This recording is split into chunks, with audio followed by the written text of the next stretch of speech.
Hospitals are places of healing and rehabilitation. A whole team of doctors, nurses, advocates, and more work around the clock to help us get better. Many patients are discharged with either an answer, cure, or promise of recovery. But some leave with more than they were expecting. Years of research has shown that hospitalized kids can walk away physically healthy, but shouldering symptoms of post-traumatic stress from their stay. There's lots of different ways that a trauma like this in a hospital can manifest. Like dropping a pebble in a pond, it can kind of work out in ripples and have different effects in different parts of the family. Obviously, it can also have effects on school performance, peer relationships. Depending on the type of trauma, the child's developmental trajectory can be altered. That's Dr. Justin Kenardy, Professor Emeritus in the School of Psychology at the University of Queensland in Australia. He says trauma can occur in kids at any age, from babies in the NICU to teenagers staying overnight. In young children, Kenardy says the post-traumatic stress symptoms can manifest as increased clinginess or having new fears develop. This necessarily be fears of specifically of hospital. It could be fears of something completely different. You start to develop those fears that they've never had before. Any fears that they did have before are much more exacerbated. There'd be more problems with sleep. There'd be more problems with acting out and expressions of their distress. And a lot of those things would be dependent very much on how the parent responded in that situation. But older kids process the trauma a bit differently. Like younger children, they might have trouble sleeping, but they can also have issues with vulnerability. There would be concerns about trying to be an adult in that situation as opposed to having the vulnerability of an adolescent.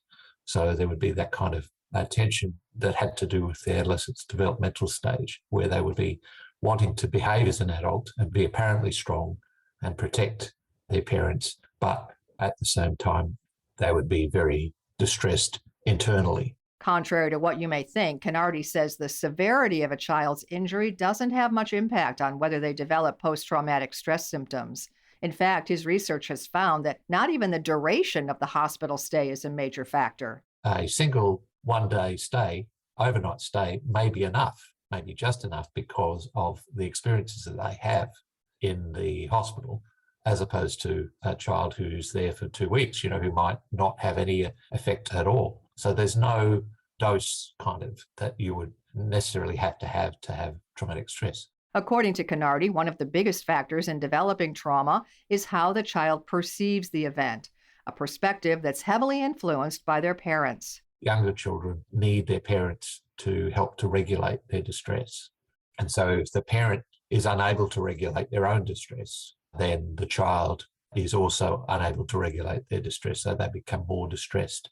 If the parent is more able to be calm in the situation and be able to behave in a calm way, then the child is likely to pick up on that and be more comforted, be able to actually be more calm under those circumstances. So the parent and the child is a very much an important part of how children actually express their distress following something as traumatic as a hospital stay. And that's not to say hospitals are doing anything purposeful to incite trauma.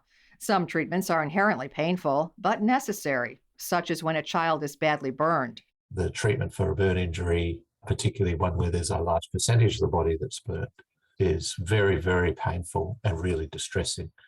And under those circumstances, the parent is often observing what's happening to the child. So the parent can become very distressed under those circumstances, which can potentially elicit a worse reaction from their kid. Kenardy says this trauma can also affect school performance, relationships, and even a child's developmental trajectory. That may mean, for example, that they will go from being, fully verbal to less verbal, or there would be other manifestations of that. If there isn't some correction of that down the track, then that child is always going to be trying to catch up to that adjusted developmental trajectory over time. However, children are more resilient than many people think. Kenardy says that most hospitalized kids will be able to successfully cope with any potential stress.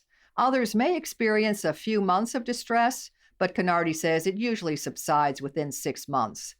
The instances of children developing long-term trauma are infrequent, but require professional help in order to heal.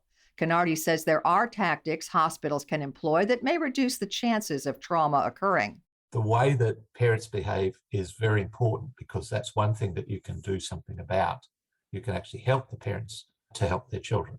You can help the parent to behave in a way towards the child that's help to regulate their distress, help to keep them calmer, and be less likely to create a circumstance where you have that kind of worst case trajectory where you have the child that has an ongoing problem. Kenardy says other interventions involved catching patients soon after they were discharged. He assessed which children were at a higher risk for developing long-term trauma about 1 to 2 weeks after they left the hospital. Based on those screenings, Kenardy provided the at-risk children with various types of intervention to try and shift them away from developing post-traumatic stress symptoms. We're working on doing interventions, early interventions, to try and prevent the impact of medical trauma on children. And some of what we have done is actually showing promise.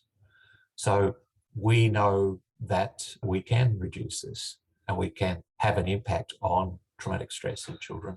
Kenardy hopes his research will eventually help prevent traumatic stress at the point of care instead of catching it after the fact. You can find more information about Dr. Justin Kenardy and all of our guests on our website, radiohealthjournal.org. For more behind the scenes, follow Radio Health Journal on Facebook, Twitter, and Instagram. Our writer-producer is Kristen Farah. Our production manager is Jason Dickey. I'm Nancy Benson.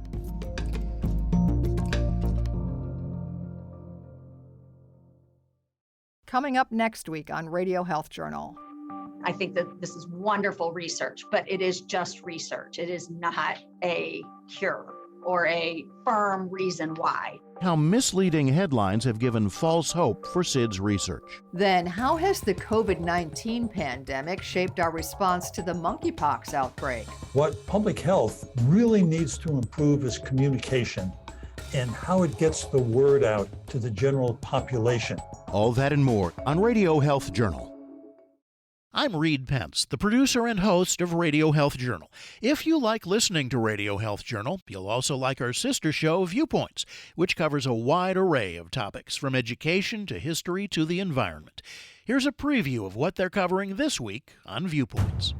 I think most people would struggle to tell you what their military budget is, how many people are in their military. The divide between service members and the public.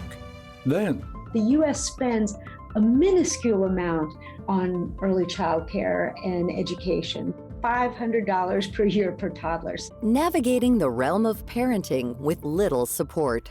I'm Marty Peterson. And I'm Gary Price. These stories in depth this week on your public affairs magazine, Viewpoints. Listen to Radio Health Journal and Viewpoints on your favorite radio station. And subscribe and listen anytime on Apple Podcasts, Google Play, and Spotify. Also, follow us on Instagram and Twitter at Radio Health Journal. And that's Radio Health Journal for this week. Follow us on Twitter, Facebook, and Instagram to learn more, and check Apple Podcasts, Google Play, and Spotify for a library of past programs.